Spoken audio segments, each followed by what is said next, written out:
The Stockbroker's Clerk by Arthur Conan Doyle.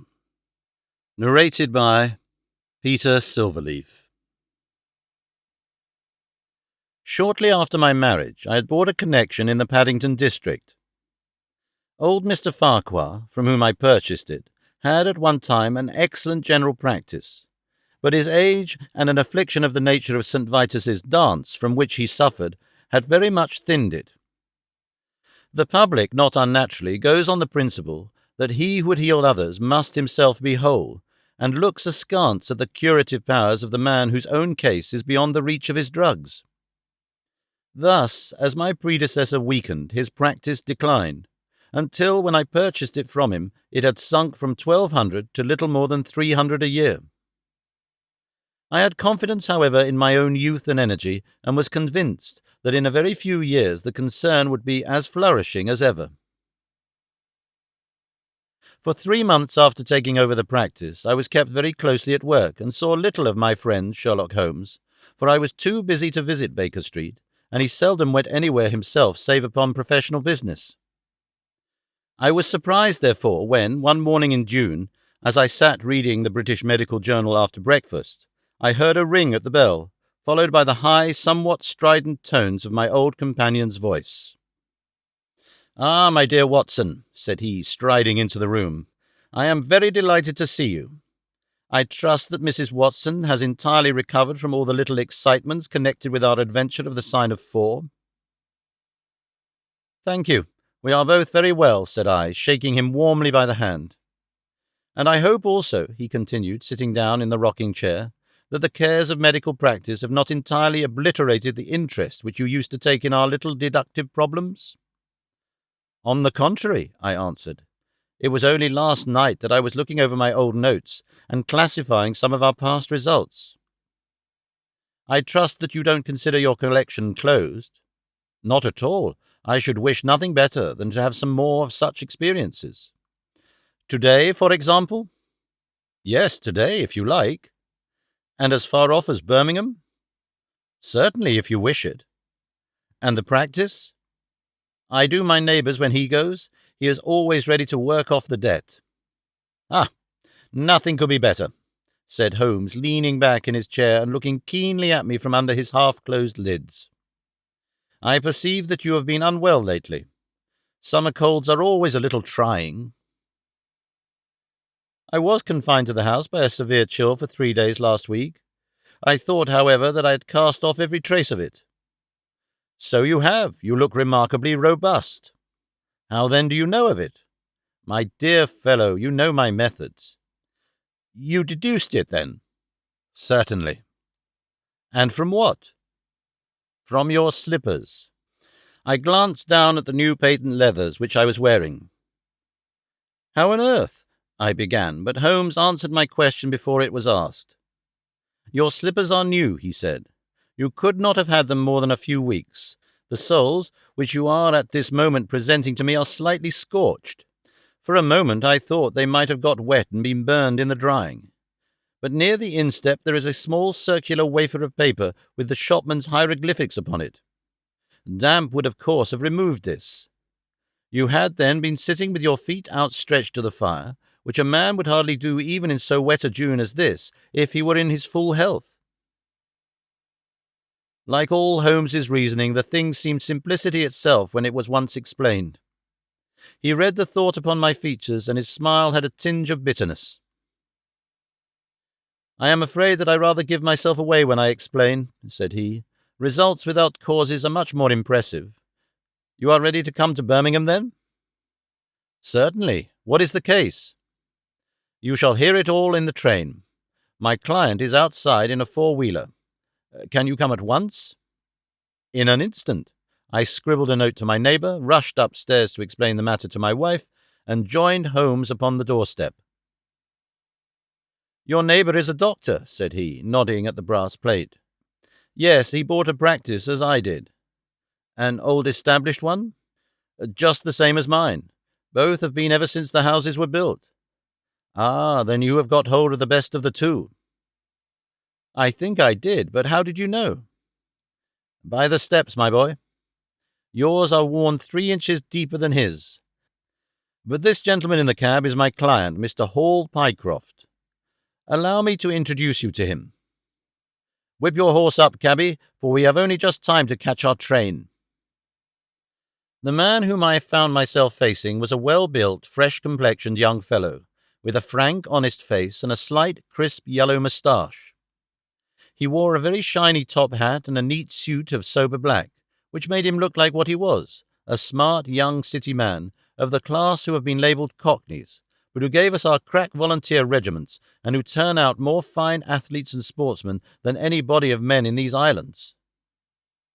His round, ruddy face was naturally full of cheeriness, but the corners of his mouth seemed to me to be pulled down in a half-comical distress. It was not, however, until we were all in a first-class carriage and well started upon our journey to Birmingham that I was able to learn what the trouble was which had driven him to Sherlock Holmes. "We have a clear run here of 70 minutes, Holmes remarked. "I want you, Mr. Hall Pycroft, to tell my friend your very interesting experience, exactly as you have told it to me, or with more detail if possible. It will be of use to me to hear the succession of events again. It is a case, Watson, which may prove to have something in it, or may prove to have nothing, but which at least presents those unusual and outre features which are as dear to you as they are to me. Now, Mr. Pycroft, I shall not interrupt you again." Our young companion looked at me with a twinkle in his eye. "The worst of the story is," said he, "that I show myself up as such a confounded fool. Of course it may work out all right, and I don't see that I could have done otherwise, but if I have lost my crib and get nothing in exchange, I shall feel that what a soft Johnny I have been. I'm not very good at telling a story, Dr. Watson, but it is like this with me. I used to have a billet at Coxon and Woodhouse of Draper's Gardens, but they were let in early in the spring through the Venezuelan loan, as no doubt you remember, and came a nasty cropper. I had been with them 5 years, and old Coxon gave me a ripping good testimonial when the smash came, but of course we clerks were all turned adrift, the 27 of us. I tried here and there, but there are lots of other chaps on the same lay as myself, and it was a perfect frost for a long time. I'd been taking £3 a week at Coxon's, and I had saved about 70 of them, but I soon worked my way through that and out at the other end.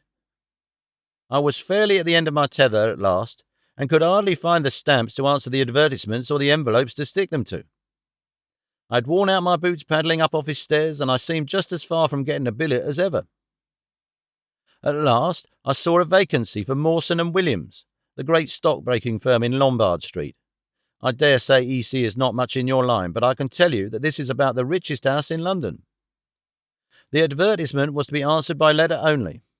I sent in my testimonial and application, but without the least hope of getting it.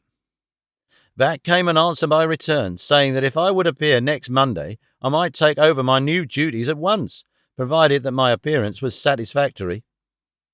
No one knows how these things are worked. Some people say that the manager just plunges his hand into the heap and takes the first that comes. Anyhow, it was my innings that time, and I don't ever wish to feel better pleased. The screw was £1 a week rise, and the duties just about the same as at Coxon's. And now I come to the queer part of the business. I was in diggings out Hampstead way, 17 Potters Terrace. Well, I was sitting doing a smoke that very evening, after I had been promised the appointment, when up came my landlady with a card which had Arthur Pinner, Financial Agent, printed upon it. I had never heard the name before and could not imagine what he wanted with me, but of course I asked her to show him up. In he walked, a middle-sized, dark-haired, dark-eyed, black-bearded man with a touch of the Sheeny about his nose. He had a brisk kind of way with him and spoke sharply, like a man who knew the value of time. "Mr. Hall Pycroft, I believe," said he. "Yes, sir," I answered, pushing a chair towards him. "Lately engaged at Coxon and Woodhouse's?" "Yes, sir. And now on the staff of Mawson's?" "Quite so." "Well," said he, "the fact is that I have heard some really extraordinary stories about your financial ability. You remember Parker, who used to be Coxon's manager? He can never say enough about it." Of course I was pleased to hear this. I had always been pretty sharp in the office, but I had never dreamed that I was talked about in the city in this fashion. You have a good memory, said he. Pretty fair, I answered modestly. Have you kept in touch with the market while you have been out of work? He asked. Yes, I read the stock exchange list every morning. Now that shows real application, he cried. That is the way to prosper. You won't mind my testing you, will you? Let me see. How are Ayrshires? 106 and a quarter to 105 and 7/8. And New Zealand Consolidated? 104. And British Broken Hills? 7 to 7 and 6. Wonderful, he cried with his hands up. This quite fits in with all that I had heard. My boy, you are very much too good to be a clerk at Mawson's. This outburst rather astonished me, as you can think. Well, said I, other people don't think quite so much as me as you seem to do, Mr. Pinner. I had a hard enough fight to get this berth, and I am very glad to have it. Pooh, man, you should soar above it. You are not in your true sphere. Now, I'll tell you how it stands with me. What I have to offer is little more than enough when measured by your ability, but when compared with Mawson's, it's light to dark. Let me see. When do you go to Mawson's? On Monday. Aha! I think I would risk a little sporting flutter that you don't go there at all. Not go to Mawson's? No, sir. By that day you will be the business manager of the Franco-Midland Hardware Company Limited, with 134 branches in the towns and villages of France, not counting one in Brussels and one in San Remo. This took my breath away. I never heard of it, said I. Very likely not. It has been kept very quiet, for the capital was all privately subscribed, and it's too good a thing to let the public into. My brother, Harry Pinner, is promoter, and joins the board after allotment as managing director. He knew I was in the swim down here, and asked me to pick up a good man cheap. A young pushing man with plenty of snap about him.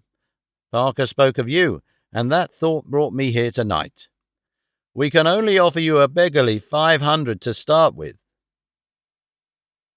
500 a year? I shouted. Only that at the beginning, but you are to be having an overriding commission of 1% on all business done by your agents, and you may take my word for it that this will come to more than your salary. But I know nothing about hardware. Tut, my boy, you know about figures.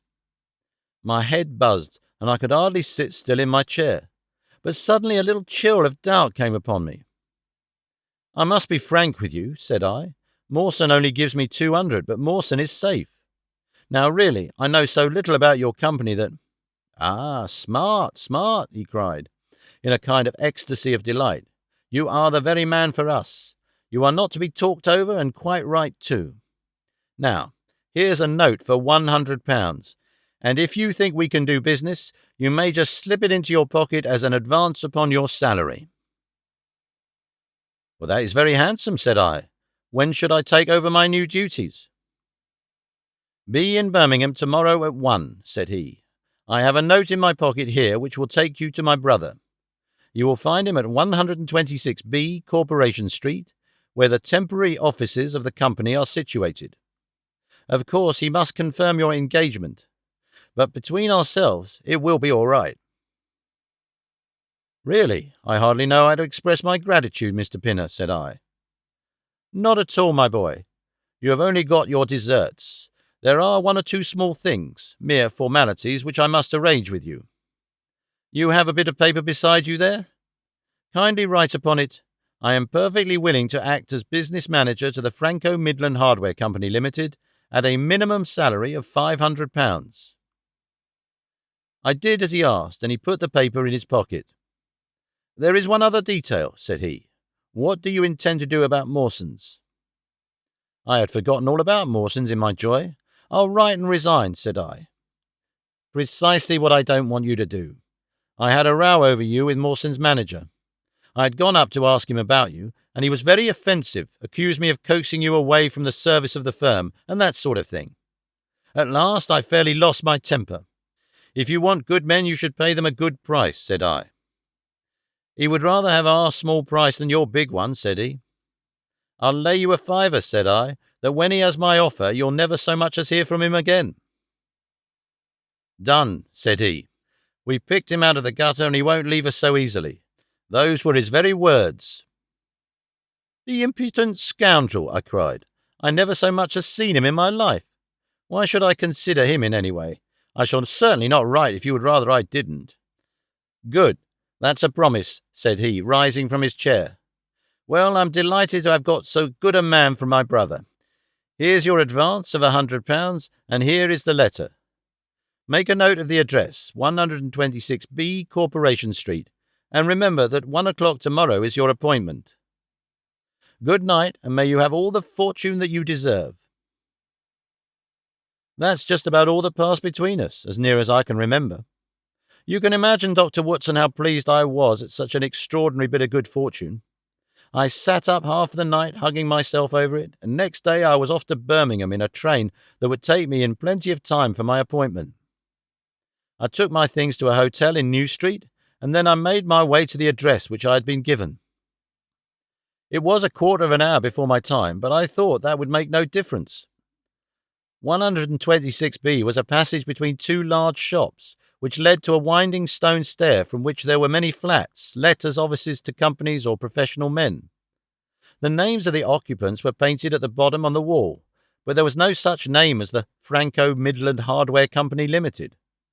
I stood for a few minutes with my heart in my boots, wondering whether the whole thing was an elaborate hoax or not, when up came a man and addressed me.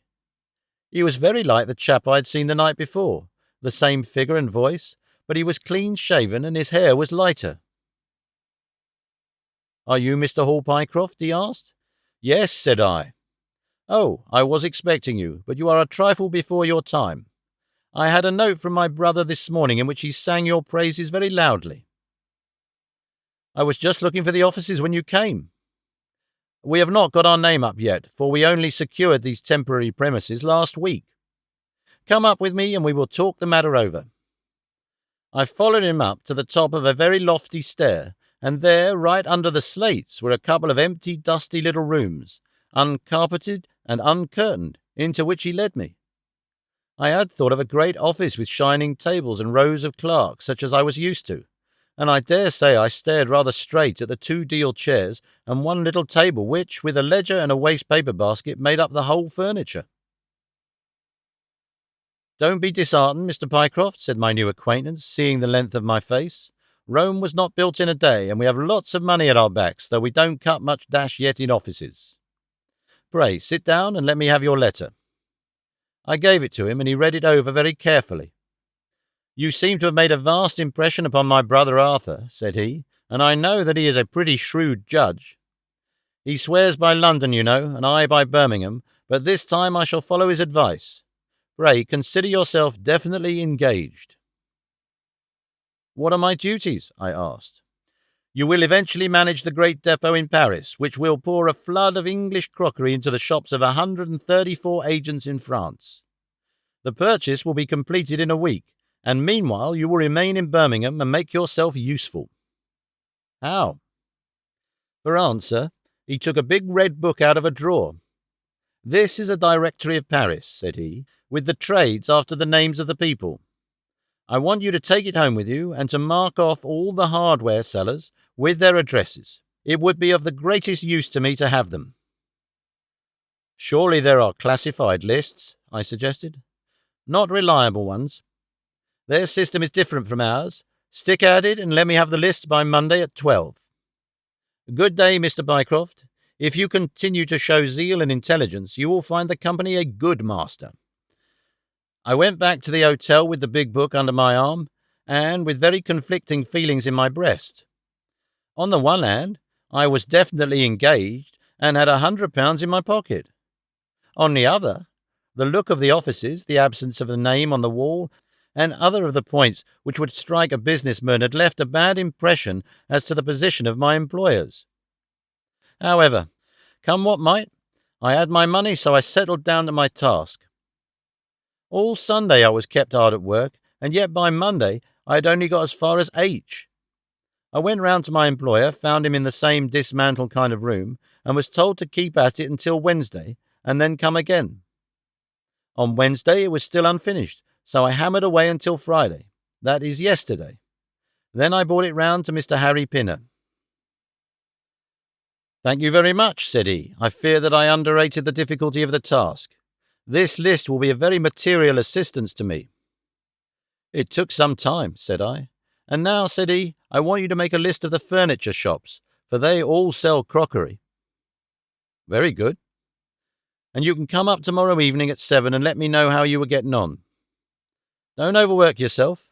A couple of hours at Day's Music Hall in the evening would do you no harm after your labours. He laughed as he spoke, and I saw with a thrill that his second tooth upon the left-hand side had been very badly stuffed with gold. Sherlock Holmes rubbed his hands with delight, and I stared with astonishment at our client. You may well look surprised, Dr. Watson, but it is this way, said he. When I was speaking to the other chap in London, and at the time that he laughed at my not going to Mawson's, I happened to notice that his tooth was stuffed in this very identical fashion. The glint of the gold in each case caught my eye, you see. When I put that with the voice and figure being the same, and only those things altered which might be changed by a razor or a wig, I could not doubt that it was the same man. Of course, you expect two brothers to be alike, but not that they should have the same tooth stuffed in the same way. He bowed me out, and I found myself in the street, hardly knowing whether I was on my head or my heels. Back I went to my hotel, put my head in a basin of cold water, and tried to think it out. Why had he sent me from London to Birmingham? Why had he got there before me? And why had he written a letter from himself to himself? It was altogether too much for me, and I could make no sense of it. And then suddenly it struck me that what was dark to me might be very light to Mr. Sherlock Holmes. I had just time to get up to town by the night train to see him this morning, and to bring you both back with me to Birmingham. There was a pause after the stockbroker's clerk had concluded his surprising experience. Then Sherlock Holmes cocked his eye at me, leaning back on the cushions with a pleased and yet critical face, like a connoisseur who has just taken his first sip of a Comet vintage. "Rather fine, Watson, is it not?" said he. "There are points in it which please me. I think that you will agree with me that an interview with Mr. Arthur Harry Pinner in the temporary offices of the Franco-Midland Hardware Company Limited would be a rather interesting experience for both of us." "Oh, easily enough," said Hall Pycroft cheerily. "You are two friends of mine who are in want of a billet, and what could be more natural than I should bring you both round to the managing director?" "Quite so, of course," said Holmes. "I should like to have a look at the gentleman, and see if I can make anything of his little game. What qualities have you, my friend, which would make your services so valuable? Or is it possible that—" He began biting his nails and staring blankly out of the window, and we hardly drew another word from him until we were in New Street. At 7 o'clock that evening we were walking, the three of us, down Corporation Street to the company's offices. "It's no use our being at all before our time," said our client. "He only comes there to see me, apparently, for the place is deserted up to the very hour he names." "That is suggestive," remarked Holmes. "By Jove, I told you so," cried the clerk, "that he's walking ahead of us there." He pointed to a smallish, dark, well-dressed man who was bustling along the other side of the road. As we watched, he looked across at a boy who was bawling out the latest edition of the evening paper, and running over among the cabs and buses. He bought one from him. Then, clutching it in his hands, he vanished through a doorway. "There he goes," cried Hall Pycroft. "These are the company's offices into which he has gone. Come with me and I'll fix it up as easily as possible." Following his lead, we ascended 5 stories until we found ourselves outside a half-open door, at which our client tapped. A voice within bade us enter, and we entered a bare, unfurnished room such as Hall Pycroft had described. At the single table sat the man whom we had seen in the street, with his evening paper spread out in front of him, and as he looked up at us, it seemed to me that I had never looked upon a face which bore such marks of grief and of something beyond grief, of a horror such as comes to few men in a lifetime. His brow glistened with perspiration, his cheeks were of the dull, dead white of a fish's belly, and his eyes were wild and staring.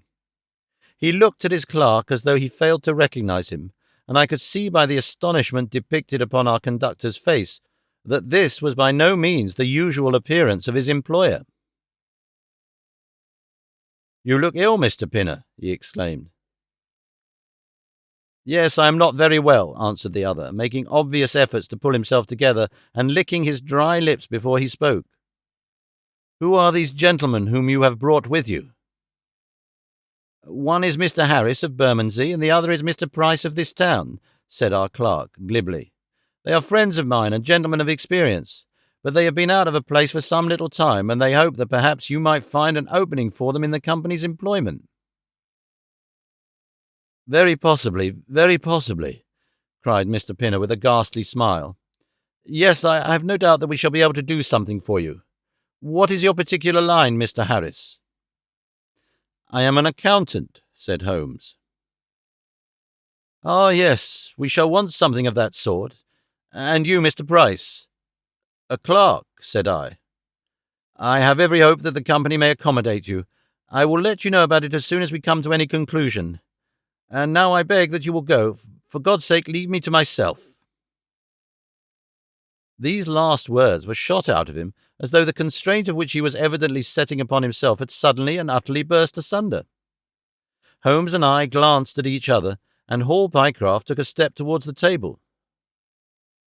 "You forget, Mr. Pinner, that I am here by appointment to receive some directions from you," said he. "Certainly, Mr. Pycroft, certainly," the other resumed in a calmer tone. "You may wait here a moment, and there is no reason why your friend should not wait with you. I will be entirely at your service in 3 minutes if I might trespass upon your patience so far." He rose with a very courteous air, and bowing to us, he passed out through a door at the farther end of the room, which he closed behind him. "What now?" whispered Holmes. "Is he giving us the slip?" "Impossible," answered Pycroft. "Why so?" "The door leads into an inner room." "There is no exit." "None." "Is it furnished?" "It was empty yesterday." "Then what on earth can he be doing? There is something which I don't understand in this matter. If ever a man was 3 parts mad with terror, that man's name is Pinner. What can have put the shivers on him?" "He suspects that we are detectives," I suggested. "That's it," cried Pycroft. Holmes shook his head. "He did not turn pale. He was pale when we entered the room," said he. "It was just possible that—" His words were interrupted by a sharp rat-a-tat from the direction of the inner door. "What the deuce is he knocking at his own door for?" cried the clerk. Again and much louder came the rat-a-tat. We all gazed expectantly at the closed door. Glancing at Holmes, I saw his face turn rigid, and he leaned forward in intense excitement. Then suddenly came a low gurgling, gargling sound and a brisk drumming upon woodwork. Holmes sprang frantically across the room and pushed at the door. It was fastened on the inner side. Following his example, we threw ourselves upon it with all our weight. One hinge snapped, then the other, and down came the door with a crash. Rushing over it, we found ourselves in the inner room. It was empty. But it was only for a moment that we were at fault. At one corner, the corner nearest the room which we had left, there was a second door. Holmes sprang to it and pulled it open. A coat and a waistcoat were lying on the floor, and from a hook behind the door, with his own braces round his neck, was hanging the manager of the Franco-Midland Hardware Company. His knees were drawn up, his head hung at a dreadful angle to his body, and the clatter of his heels against the door made the noise which had broken in upon our conversation. In an instant I had caught him round the waist, and held him up while Holmes and Pycroft untied the elastic bands which had disappeared between the livid creases of skin. Then we carried him into the other room, where he lay with a clay-coloured face, puffing his purple lips in and out with every breath, a dreadful wreck of all that he had been but 5 minutes before. "What do you think of him, Watson?" asked Holmes. I stooped over him and examined.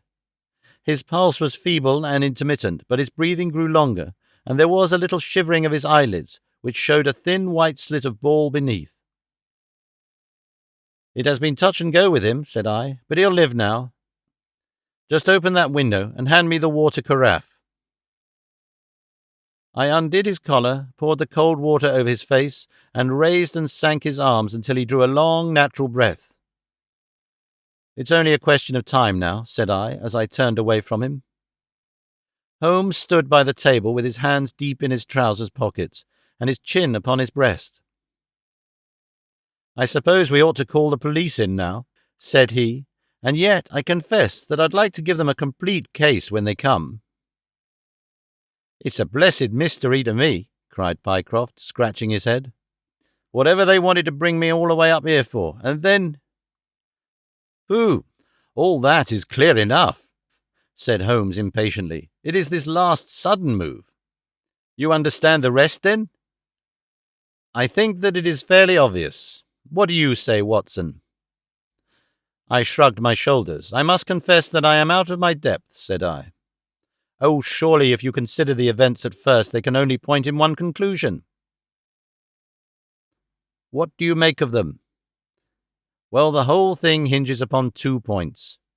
The first is the making of Pycroft write a declaration by which he entered the service of this preposterous company. Do you not see how very suggestive that is? I am afraid I missed the point. Well, why did they want him to do it? Not as a business matter, for these arrangements are usually verbal, and there was no earthly business reason why this should be an exception. Don't you see, my young friend, that they were very anxious to obtain a specimen of your handwriting, and had no other way of doing it? And why? Quite so, why? When we answer that, we have made some progress with our little problem. Why? There can only be one adequate reason. Someone wanted to learn to imitate your writing, and had to procure a specimen of it first. And now, if we pass on to the second point, we find that each throws light upon the other. That point is the request made by Pinner that you should not resign your place, but should leave the manager of this important business in the full expectation that a Mr. Hall Pycroft, whom he had never seen, was about to enter the office upon the Monday morning. My God, cried our client, what a blind beetle I have been. Now you see the point about the handwriting. Suppose that someone turned up in your place who wrote a completely different hand from that in which you had applied for the vacancy. Of course, the game would have been up. But in the interval, the rogue had learned to imitate you, and his position was therefore secure, as I presume that nobody in the office had ever set eyes upon you. Not a soul, groaned Hall Pycroft.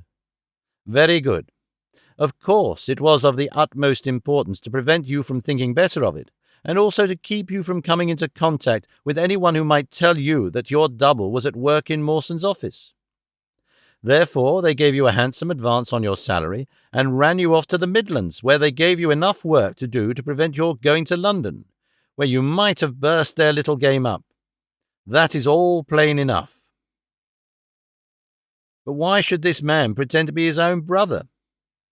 Well, that is pretty clear also. There are evidently only 2 of them in it. The other is impersonating you at the office. This one acted as your engager, and then found that he could not find you an employer without admitting a third person into his plot. That he was most unwilling to do. He changed his appearance as far as he could, and trusted that the likeness which you could not fail to observe would be put down to a family resemblance. But for the happy chance of the gold stuffing, your suspicions would probably never have been aroused. Hall Pycroft shook his clinched hands in the air. Good Lord, he cried, while I have been fooled in this way, what has this other Hall Pycroft been doing at Mawson's? What shall we do, Mr. Holmes? Tell me what to do. We must wire to Mawson's. They shut at 12 on Saturdays. Never mind. There may be some doorkeeper or attendant. Ah, yes, they keep a permanent guard there on account of the value of the securities that they hold. I remember hearing it talked of in the city. Very good. We shall wire him and see if all is well, and if a clerk of your name is working there. That is clear enough. But what is not so clear is why, at the sight of us, one of the rogues should instantly walk out of the room and hang himself. The paper, croaked a voice behind us.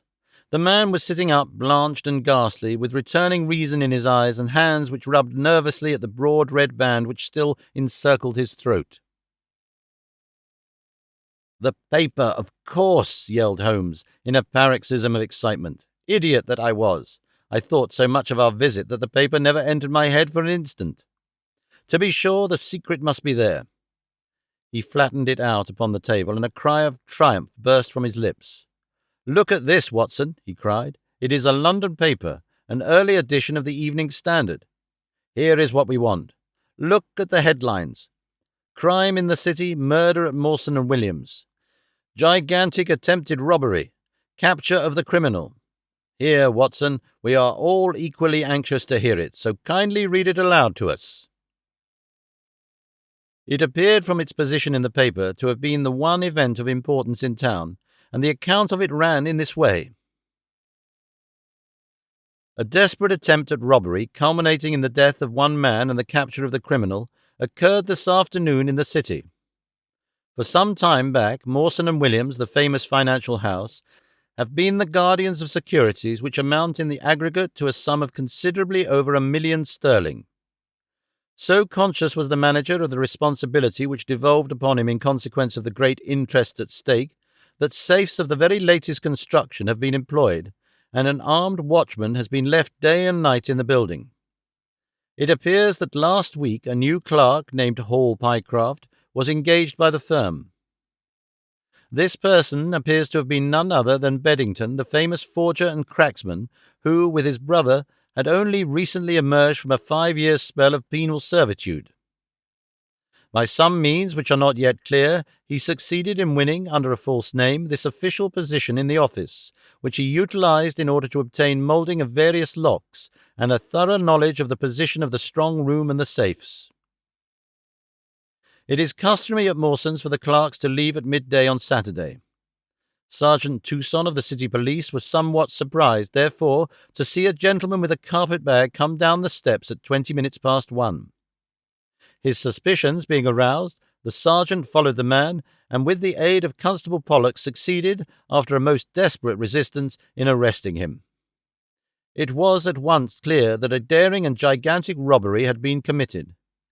Nearly £100,000 worth of American railroad bonds, with a large amount of scrip in other mines and companies, was discovered in the bag.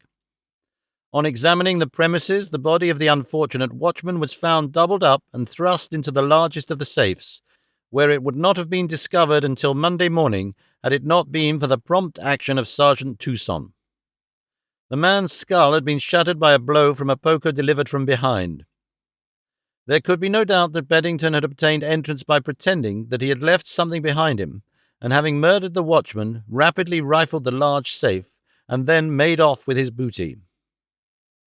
His brother, who usually works with him, has not appeared in this job as far as can at present be ascertained, although the police are making energetic inquiries as to his whereabouts. "Well, we may save the police some little trouble in that direction," said Holmes, glancing at the haggard figure huddled up by the window. "Human nature is a strange mixture, Watson. You see that even a villain and a murderer can inspire such affection that his brother turns to suicide when he learns that his neck is forfeited. However, we have no choice as to our action. The doctor and I will remain on guard, Mr. Pycroft, if you will have the kindness to step out for the police."